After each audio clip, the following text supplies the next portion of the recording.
ഇടപ്പാളയം ആഗോള പ്രവാസി കൂട്ടായ്മ ബഹ്റൈൻ ചാപ്റ്ററിന്റെ വാർഷിക ജനറൽ ബോഡി യോഗം നടന്നു. ഫെബ്രുവരി 16-ന് സൽമാനിയയിലുള്ള കലവറ റെസ്റ്റോറന്റ് ഹാളിൽ വെച്ചു നടന്ന ചടങ്ങിൽ അംഗങ്ങളുടെ കലാപ്രകടനങ്ങളും പുതിയ എക്സിക്യൂട്ടീവ് കമ്മിറ്റിയിലേക്കുള്ള തെരഞ്ഞെടുപ്പും നടന്നു.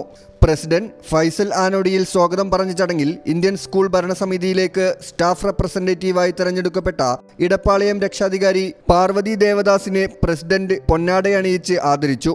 ജനറൽ സെക്രട്ടറി രഘുനാഥ് പ്രവർത്തന റിപ്പോർട്ടും രാമചന്ദ്രൻ പോട്ടൂർ സാമ്പത്തിക റിപ്പോർട്ടും അവതരിപ്പിച്ചു.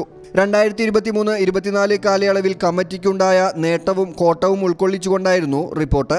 കഴിഞ്ഞ കാലയളവിൽ കമ്മിറ്റിക്ക് ഇടപ്പാളയത്തെ ബഹ്റൈനിൽ അറിയപ്പെടുന്ന സംഘടനയായി അടയാളപ്പെടുത്താൻ കഴിഞ്ഞതായി അംഗങ്ങൾ അഭിപ്രായപ്പെട്ടു. ജോയിന്റ് സെക്രട്ടറി ഷമീല ഫൈസൽ നന്ദിയും പറഞ്ഞ് പഴയ കമ്മിറ്റി പിരിച്ചുവിട്ടു. ഇടപ്പാളയം രക്ഷാധികാരി രാജേഷ് നമ്പ്യാർ മുഖ്യ വരണാധികാരിയായി നടന്ന തെരഞ്ഞെടുപ്പിൽ ജനാധിപത്യ രീതിയിൽ ബാലറ്റ് പേപ്പർ ഉപയോഗിച്ചാണ് എക്സിക്യൂട്ടീവ് അംഗങ്ങളുടെ തെരഞ്ഞെടുപ്പ് നടന്നത്. അതിനുശേഷം എക്സിക്യൂട്ടീവ് കമ്മിറ്റി മീറ്റിംഗ് ചേർന്നു. ഫൈസൽ ആനോഡിയിൽ പ്രസിഡന്റായും ഷാഹുൽ കാലോടി ജനറൽ സെക്രട്ടറിയായും രാമചന്ദ്രൻ പോട്ടൂർ ട്രഷററായും തെരഞ്ഞെടുക്കപ്പെട്ടു. കഴിഞ്ഞ വർഷത്തെ പോലെ തന്നെ സാമൂഹിക പ്രതിബദ്ധതയുള്ള സംഘടനയായി ഇടപ്പാളയം മുന്നിലുണ്ടാകുമെന്നും അംഗങ്ങളുടെ ക്ഷേമത്തിനു വേണ്ടിയുള്ള കൂടുതൽ പദ്ധതികൾ ആസൂത്രണം ചെയ്യുമെന്നും പുതിയ കമ്മിറ്റി ഉറപ്പു നൽകി.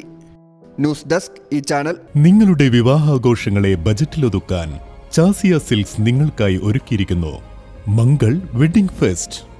ഇനി ചാസിയിൽ നിന്നും പർച്ചേസ് ചെയ്യാം മനസ്സിനിണങ്ങും വിലയിൽ തന്നെ. പട്ടുപോലെ പവിത്രമായ ഹൃദയബന്ധം.